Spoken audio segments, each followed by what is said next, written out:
So,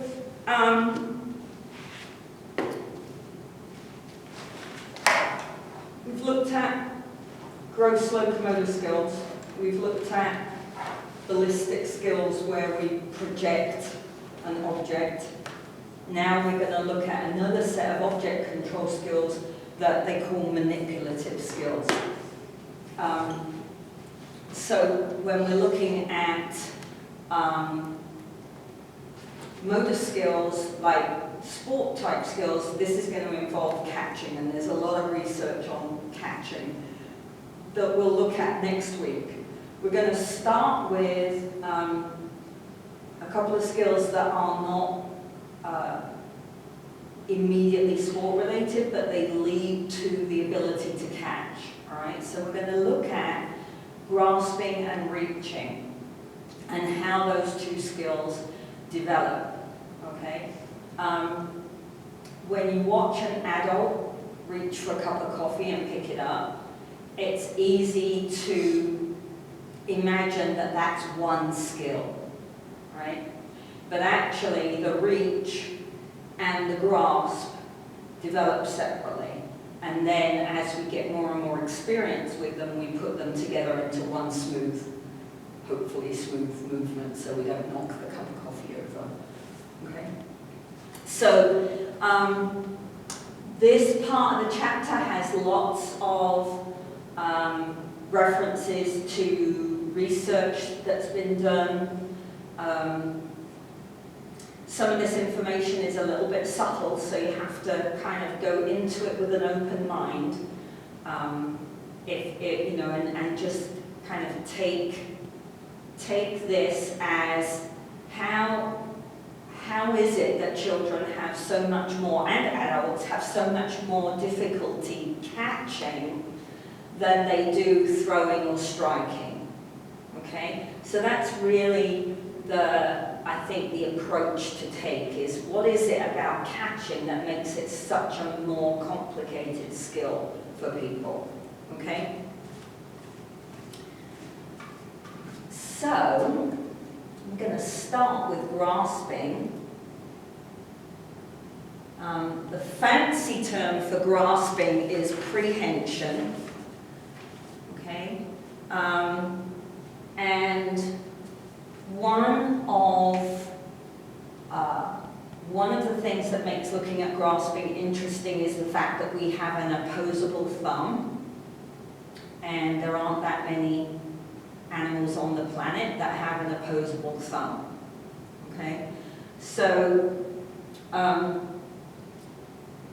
we also have, when you look at that opposable thumb, the degree that that thumb can move, and the amount of pad contact that we see between the thumb and the fingers is more than other animals that have an opposable thumb. So that allows us the opportunity to develop some unique movements that we don't see in other animals. Okay.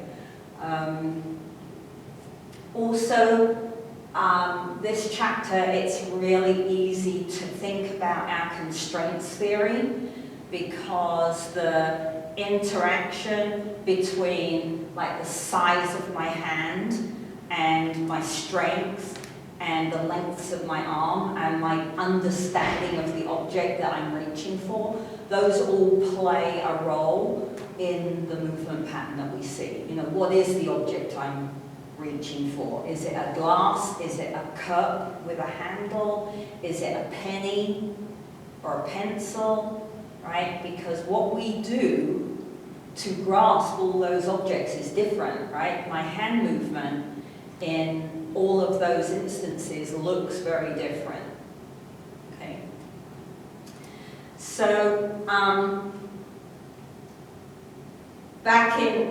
way back, even before my time, a researcher called Halverson proposed that there were 10 phases of development, and she categorized the transition through this continuum as going from what she called a power grip.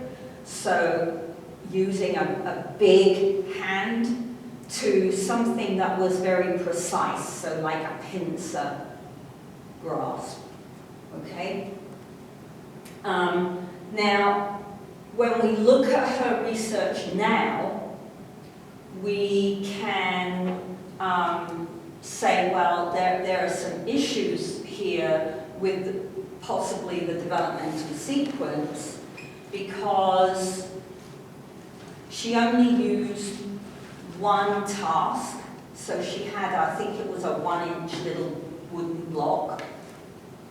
And then she used that same block with the babies as they progressed, as they got older, right? So she had the same children come back, pick the block up, and she tracked the change in how they picked the block up.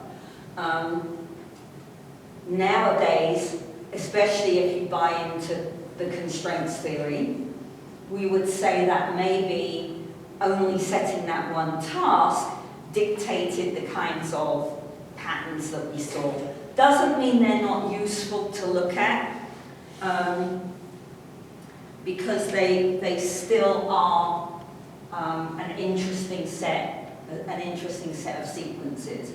So in 82, we were just starting to see the use of dynamical systems theory, and we were getting to the point where we were going to get constraints theory, all right?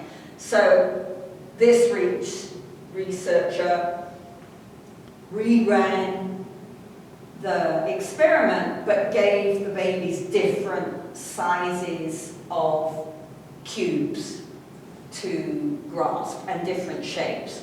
And they saw that some much more mature hand patterning in picking up these objects, right? So it's not just the nervous system maturation, which is where Halverson would have been coming from back in the 30s, would have been maturation theory, okay? So by the 80s, we're saying it's not just the nervous system maturing, although that does play a role in grasping, because remember our proximodistal, right? Our fingers are the last thing that we get control over.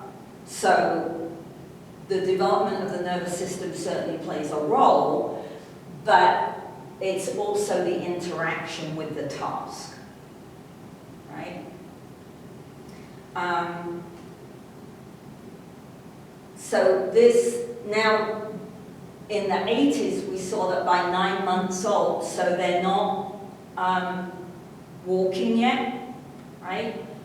They could be standing up or pulling themselves up. They're probably not standing alone unless they're a particularly strong baby, which happens sometimes, right? We have a child on the playground this semester who you'll see in the video, and he's, what, about that tall? He's about this tall on me, and he's 3. He's huge. I mean, he's not huge, he's just, he's going to be like 7 foot tall.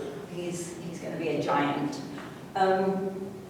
So by 9 months, they're able to start shaping the hand to match the object that they're going to pick up. That's a critical feature of catching, all right? What shape is my hand when I'm trying to catch a ball?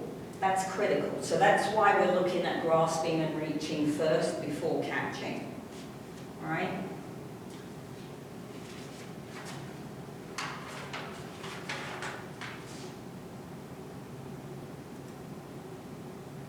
So here's a summary of Halverson's sequence, all right? And the babies, you know, humans are very visually dominant, so they do use their vision, but they don't have to use their vision, as we'll see in a little while.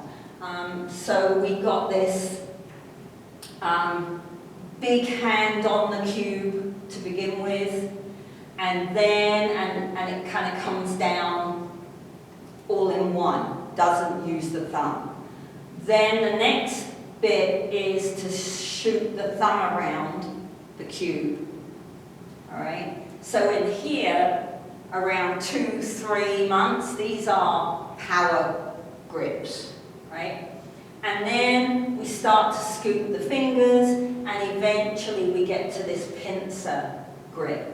So pincer grip is a major milestone for fine motor skills, all right? So it's when you watch parents and babies at a restaurant or something, or if you've got babies in your family group, watch. It's where the Cheerios and the raisins comes in really interesting, right? You sit the baby in their high chair, and you scatter the Cheerios or the raisins on the tray, right? And when they're young, they'll scrunch Cheerios, right? And then they gradually, by about 9-10 months, they're able to pick up one Cheerio with a pincer grasp, right? And a lot of parents don't realize what a major milestone that is, because what they're interested in at 10 months old is, when is the baby going to start walking, right? So we get very hung up on the gross motor skill, and we don't realize how important that pincer grasp is developmentally, okay? You can see the research now, the more current, well, not current, it was in the 90s, a lot of this research, now shows that they can actually reach that pincer grasp even around 8 months or earlier, and that the object that you're giving them drives the key, but you're not going to get that really tiny one until about 9 months. Okay?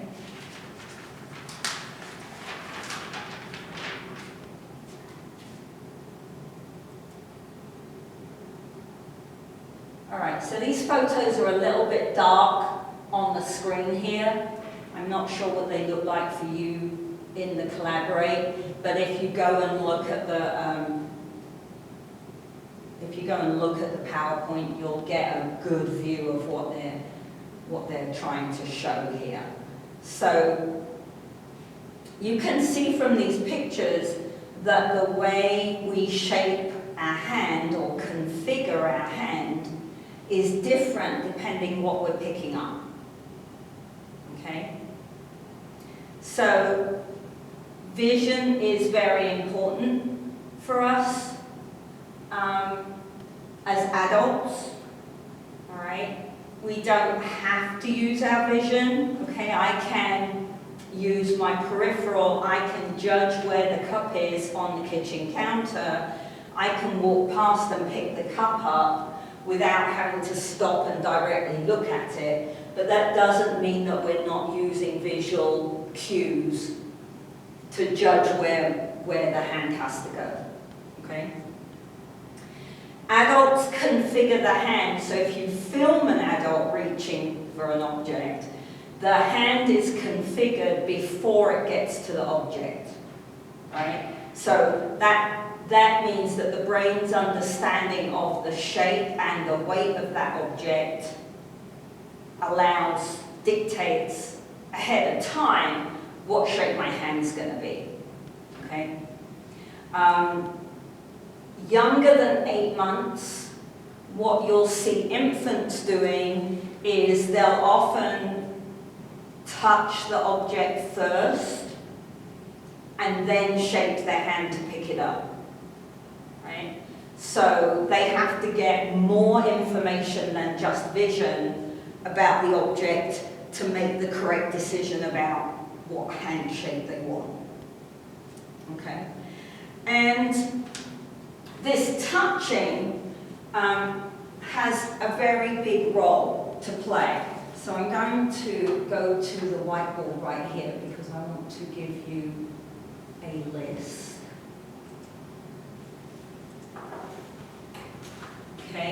So the touching and feeling objects plays a big role in the brain's learning about objects. Okay? Again, it's not necessarily conscious learning, but the brain is learning all kinds of characteristics about different objects. Okay? So I want you to think about a characteristic of an object that you could tell if your eyes were closed and you touched that object.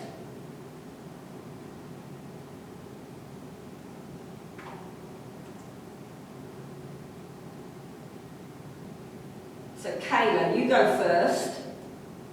What could you tell, if your eyes were closed and I gave you something, what could you tell about that thing without opening your eyes? If it was hard or soft. Good, okay. Hardness, excellent. So we're going to look for... Maybe the shape of it too? Sorry? Maybe the shape of it too? Yes, the shape, excellent. We're looking for 6 items. Jean, your turn. What could you tell about the object if I gave it to you and you had your eyes closed?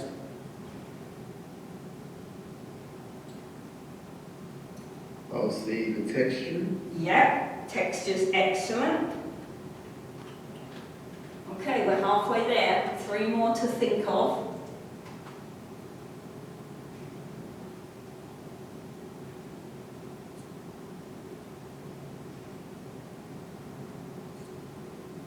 What else?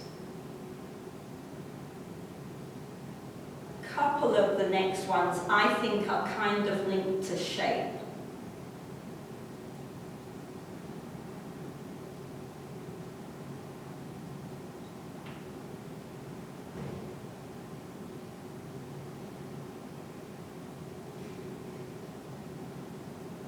Is it a feather or a piece of lead? So the weight? There you go, good. Right?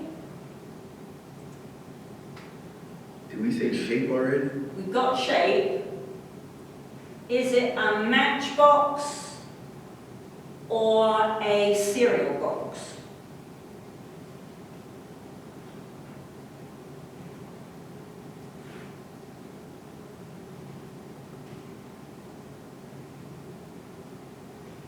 Is it a matchbox or a cereal box?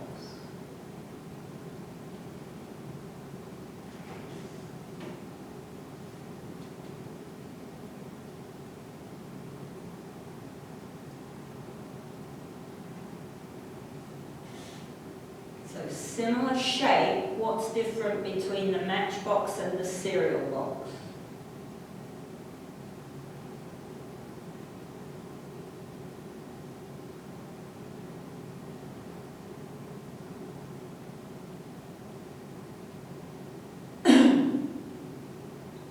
Other than what's inside of it, I'm kind of stuck.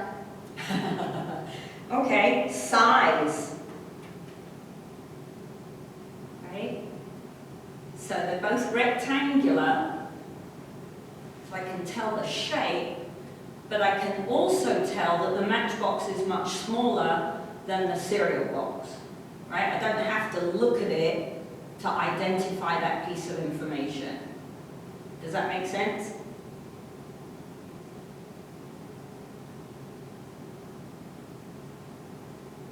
Yes, it does. Yeah. And then the last one on the list, I think is a bit trickier, is temperature. Right? I can tell whether you gave me an ice cube or, I don't know, what would be hot, a hot water bottle, right? I don't have to look at it to know, or let's say it's a glass of drink, right? I can tell if it's a cold drink or a hot drink without opening my eyes.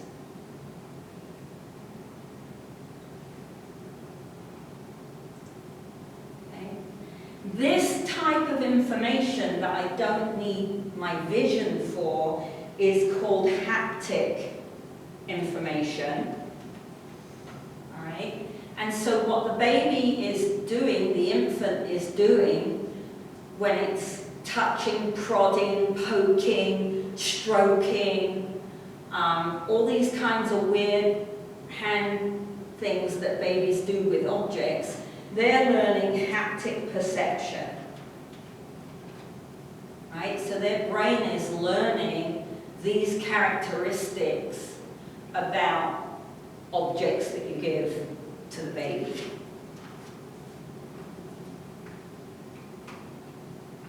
Okay? Questions?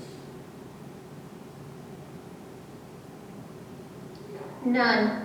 None? I made that clear. Hurrah! Okay. Oh, where am I on this one? Got so many PowerPoints up here now, I'm losing my place. Okay.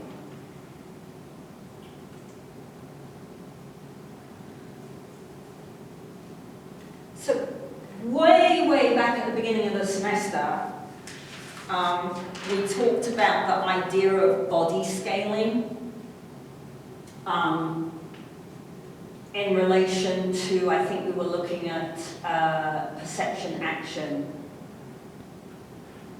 information under the ecological umbrella. So we also see this same idea of scaling with regards to gripping, right, grasping. So this is pretty cool, actually. Although there's some, you'd say the research is equivocal, so not all the research agrees on infants, but when we're looking at children and adults, what we see is that the shape that the hand makes is based upon a kind of calculation the brain makes of the ratio of the hand size to the object size, right? So the key is, how big is my hand, how big is the object, okay? So, and that holds true for pre-K through adults. So, by the time we're 5, this ratio is what drives whether or not I reach for an object with one hand or whether I reach for an object with 2 hands. Okay? When we're older, it's also a calculation of the weight of the object, which can sometimes get us into some pickles because we miscalculate. But we'll talk about that in another chapter. Okay? So this ratio is consistent from 5 through adulthood, whether I reach with 1 hand or 2 hands, right? And again, it's often not a conscious thought, right? I don't look at a box, at a big box, and go, oh, I have to pick that up with 2 hands, right? You just do it, okay? So it's quite interesting how unconscious a lot of these decisions become, okay? So we have these interacting constraints again, and then the emerging pattern is either one-handed or two-handed, right? So we use vision subconsciously, right, to judge this ratio. And that gets put ahead of time, right? We make that decision ahead of time. So we don't get to the object touch the object, judge the size of the object, and then pick it up with 2 hands. That decision has already been made. Okay? So what's fun, what I love about motor development, you know, and I know it's, sometimes the students are like, what? What is she talking about? But what I love is how you can sit back. So like going to the airport, for me, I love traveling and going to the airport, and I always have a book or something with me, and I end up never reading anything because I'm too busy watching everybody and watching what they do, because everybody moves, right? And so you can watch and you can see these things happen and go, oh, I know why that happened. I'm just a bit geeky possibly, but I really find it very fascinating. Okay, so we've looked at the idea of the grasping. Now let's look at the bit before the grasping, the reaching. Okay? So when infants are very young, remember we have these stereotypy movements that are involuntary, right? Gradually, voluntary reaching takes over. So you'll see it often if you put a mobile above the baby's crib or bed, right? And you'll see this change from this stereotypy to them purposely reaching out and touching the mobile, right? So what drives that change is what we're interested in.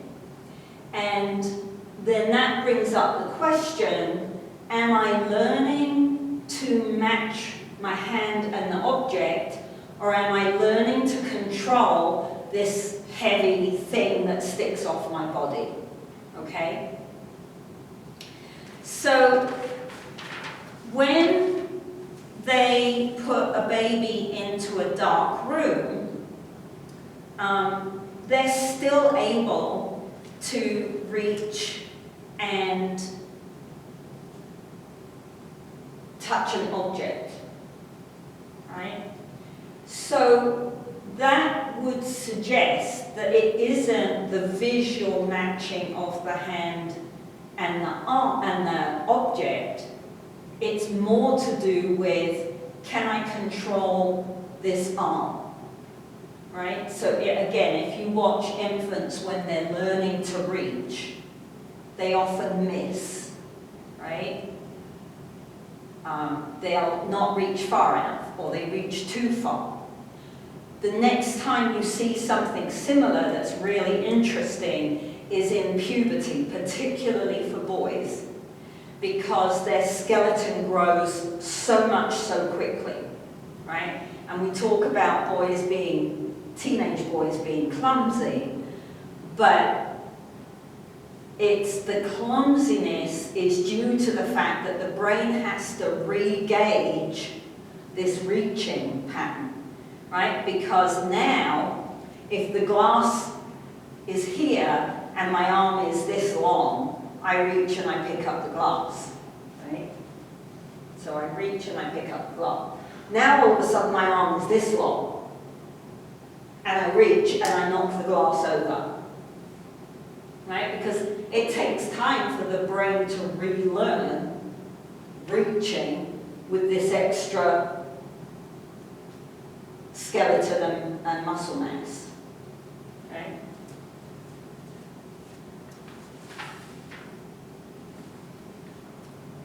So what they think is that the infants are more learning to control the arm than the visual kind of mapping this hand.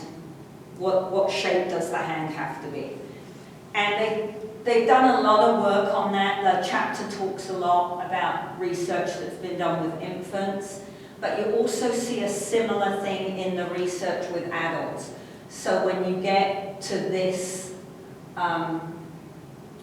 figure in the book, the discussion of what this figure is showing you is in the little box underneath the figure rather than in the text, right?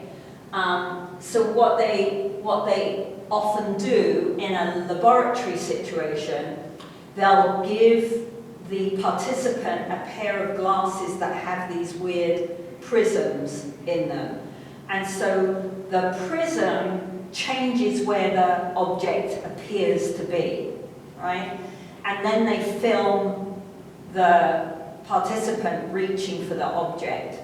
So that's quite interesting to see as adults that we rely on picking up the visual cues about the object first, because what happens is they reach for the object that isn't there, right? Instead of reaching forward. So they're relying on the visual information, and the prisms are skewing the visual information, and so they reach to the wrong place. Right?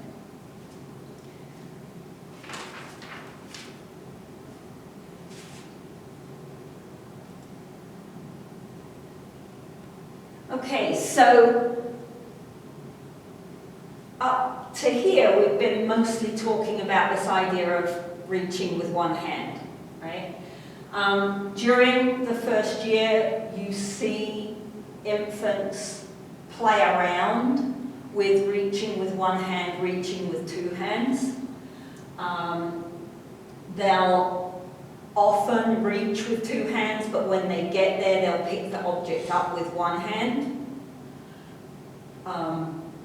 So it takes time for them to reach and pick something up with both hands at the same time. And so we see them alternate, you know. So for a week or two, you might see them reach all the time with one hand or the other hand, because they don't have handedness during infancy, right? Handedness, whether I'm going to be left or right-handed, develops around the age of 4. So when they're infants, you'll see them reach arbitrarily with their right or their left hand. Okay? And then you'll see them go with both hands for a period of time. Right? The brain is just learning to control the body and learning what's effective. Right?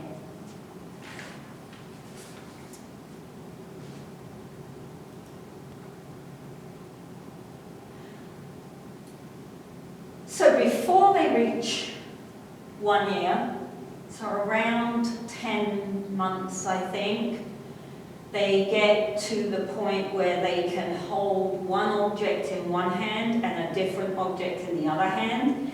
And they even, especially if they get practice at that, because this midline idea is quite difficult for the brain. It doesn't like to cross the midline, so it keeps the hands here. So when they're younger, you'll see, you know, hands doing this, but by about 10 months, they can hold these two objects and bang them together. So by about 10 months, you know, the saucepan and the wooden spoon idea is a really good toy for them because they can manage that. Maybe not so good for mum, but they love that idea, right?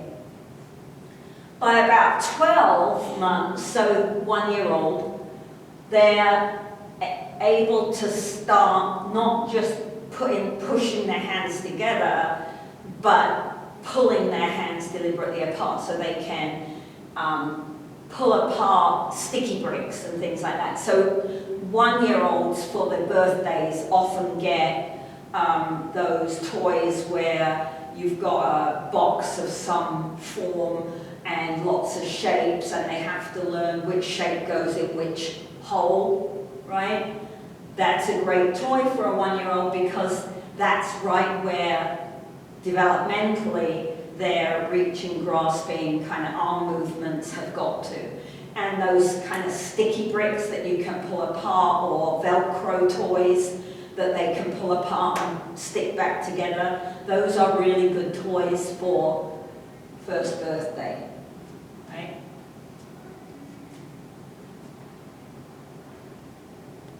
Then, couple of months later, early into that second year, they'll start to use something more as a tool.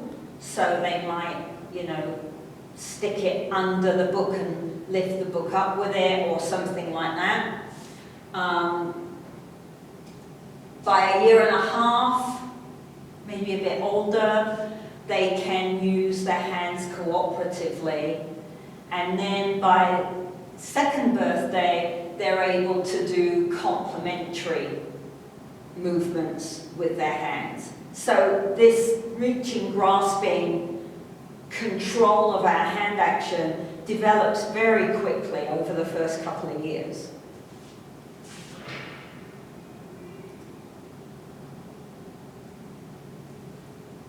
So, let's think, right? What do we do as adults that involves complementary use of our hands? Right? Think about life skills rather than sports skills at this point in time. So what do you do every morning after you've had your cup of coffee or your cup of tea and your breakfast?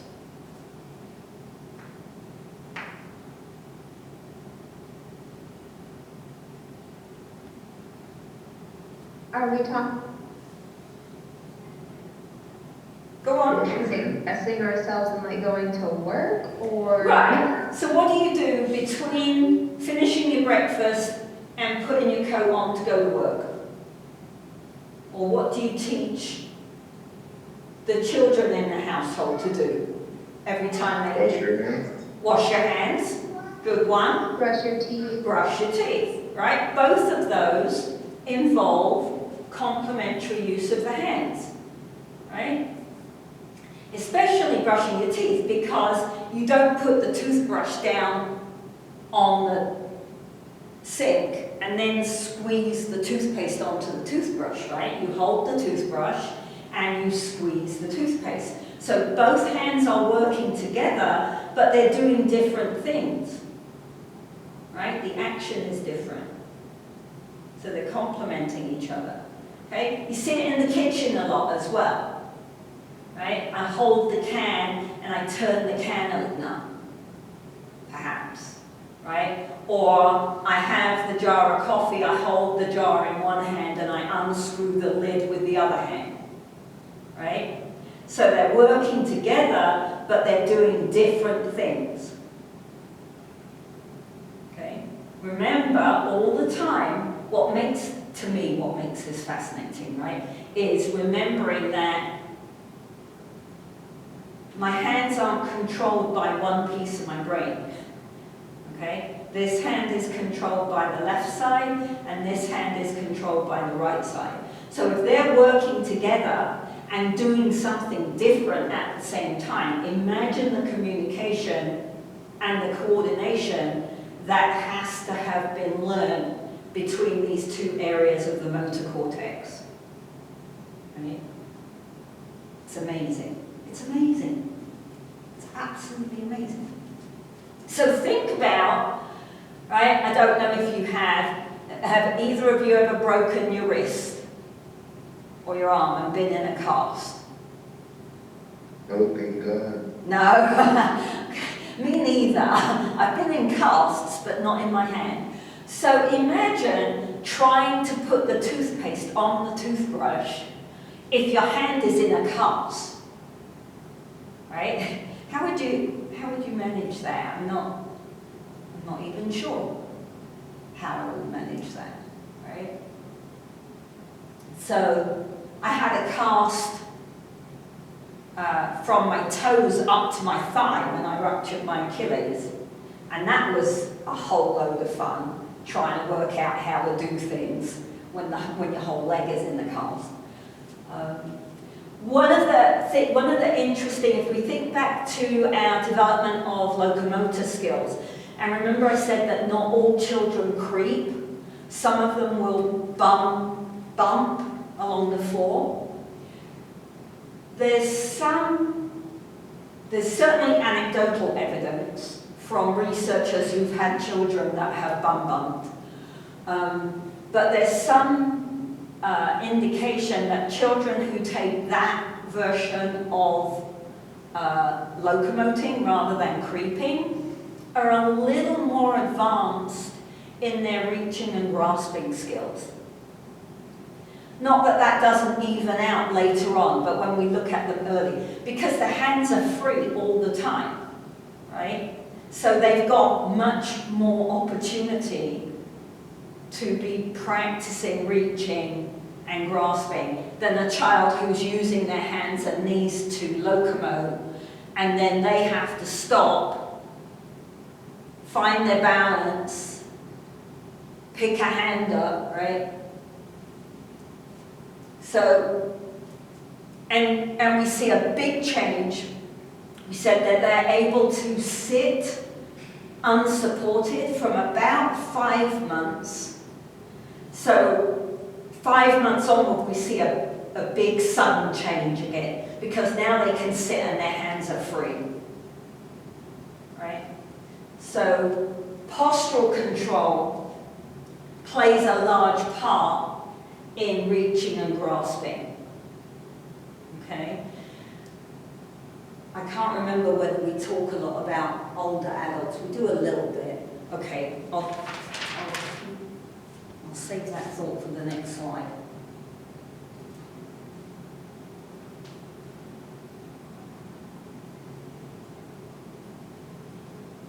So, for some individuals, manual performance starts to decline from around 50.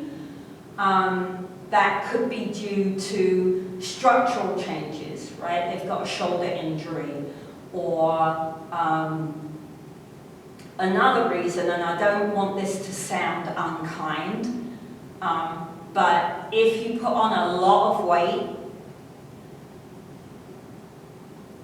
then that changes your center of gravity, right? So I can lean quite a long way forwards before I topple, okay? But if I have a big heavy belly, so I find it quite interesting when I go home to watch my sister, because she carries her weight here. Leaning forwards, you don't see that movement very often, right? She'll take an extra step to reach something, okay? Because that weight there means that if I tip, I'm going over, right?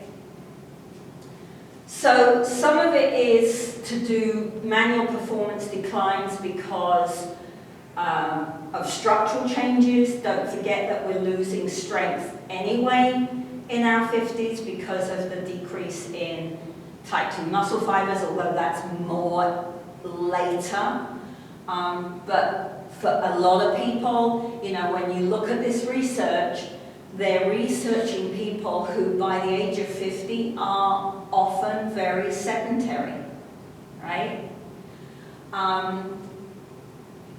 There's a little bit of loss of coordination, but accuracy is maintained well. So, like changing gears in a car, that accuracy of changing gears and pushing the clutch, that doesn't go away as I get older, because it's a well-rehearsed skill, right?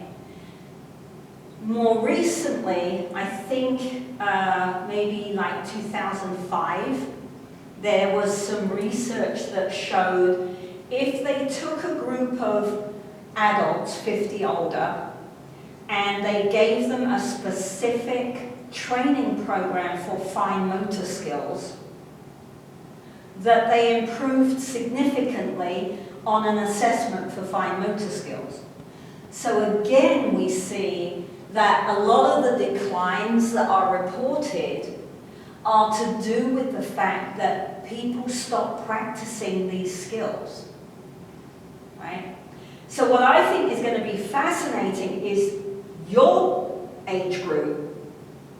You already have better fine motor skills than anybody else in history, right? This whole texting thing that you all do that you've grown up with now is phenomenal from a research perspective. I mean, your fine motor skills are way in advance of any group of adults before you, right?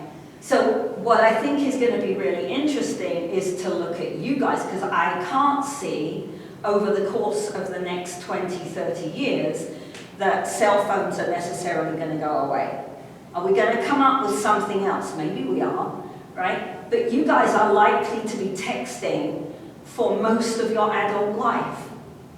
So I think it would be really fascinating to then look at your fine motor skills when you're 55 versus what we would see now,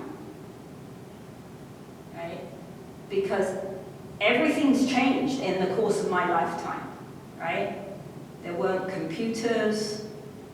The only people who typed were secretaries. The rest of us hand wrote everything, right?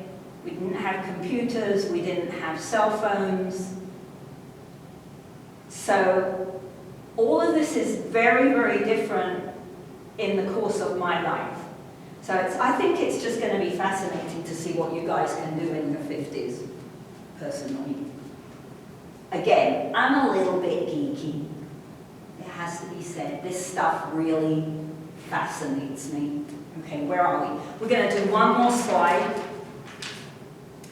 and then we'll do some questions, and then we'll finish off this chapter on Tuesday. Okay? All right, so again, trying to take the idea of motor development isn't just about sport and PE, all right? Our whole life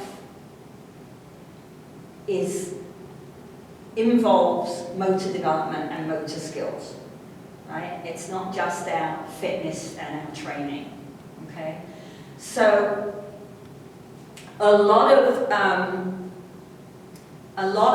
research is done in the military, for example, or in to do with how do we teach a surgeon how to do this surgery, right?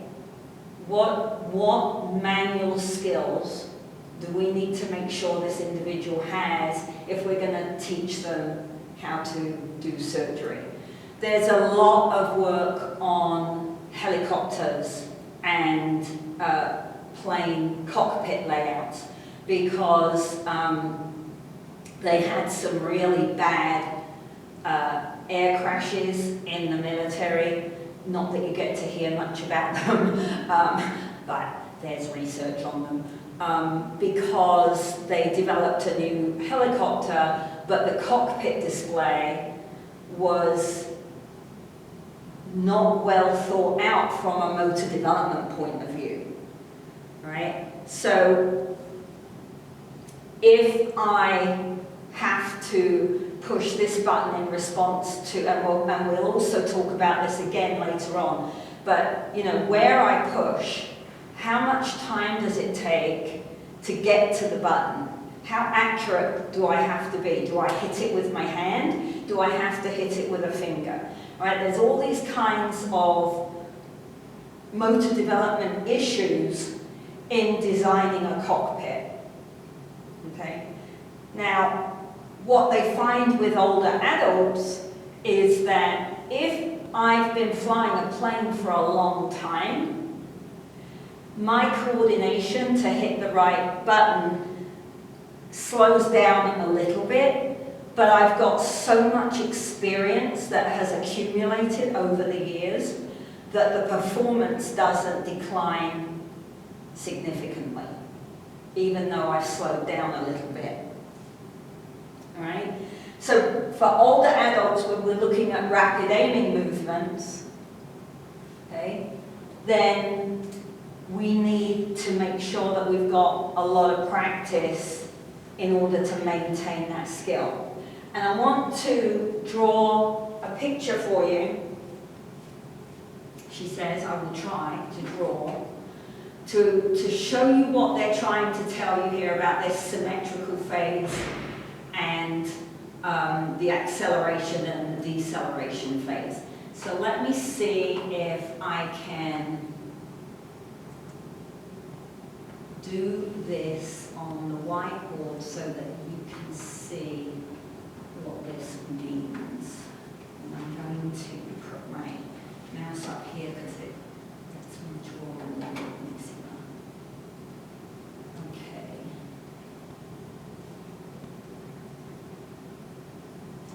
All right, so this is, let's say this is distance.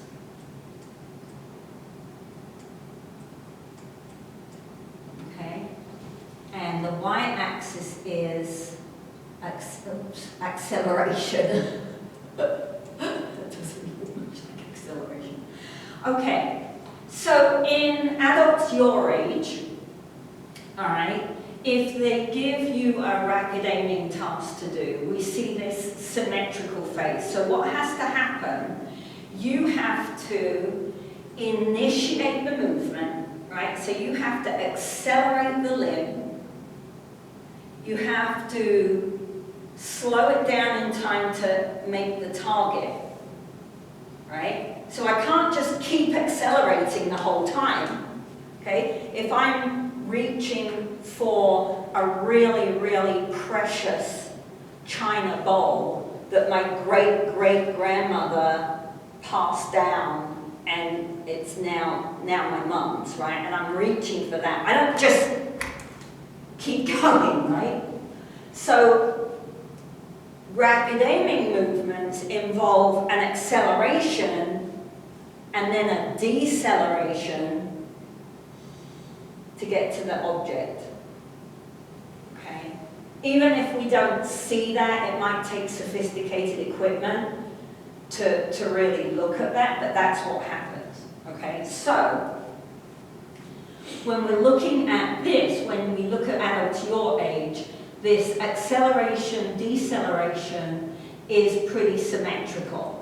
So it's not going to look very good on here, but it goes like that. Right? So it's a pretty symmetrical control of the movement. When we look at older adults, what we see is that the acceleration phase is shorter and the deceleration phase is much longer. So having got the limb into motion, it takes a lot longer to slow it down and control it so that I don't knock the china bowl off the table. Okay?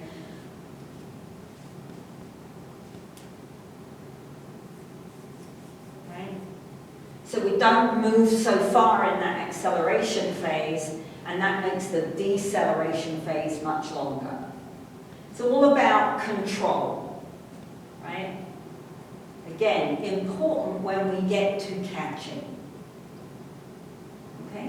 Which we will do on Tuesday. Questions?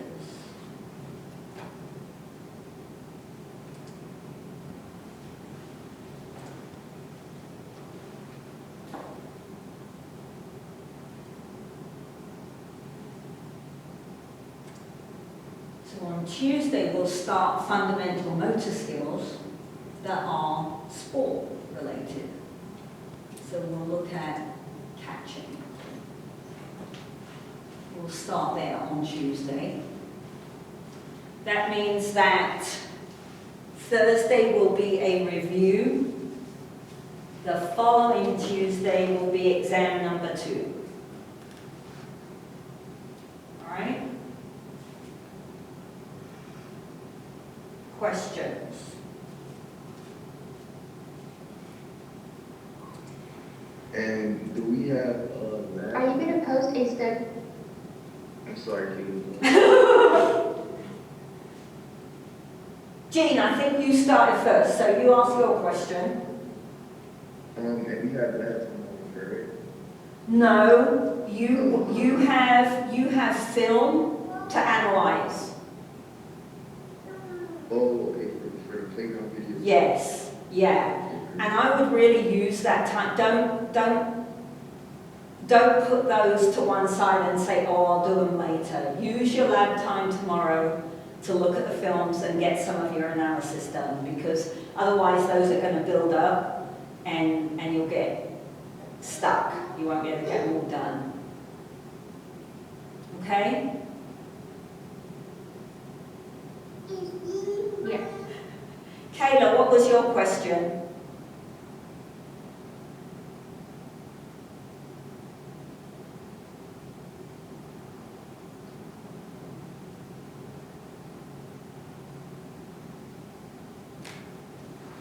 Kayla? I was just going to ask if there was going to be a study guide posted for the next test as well. Yes, there will be, and we'll do, if you want to, we'll do what we did for the last one, and we'll talk about the questions and answer if you felt that was helpful. It's difficult for me to judge whether review sessions are helpful when you're not here reviewing, but if you want to do what we did for the exam one, then I think that's a good plan. Okay. Okay? All right, well, I think that's all I've got for you today.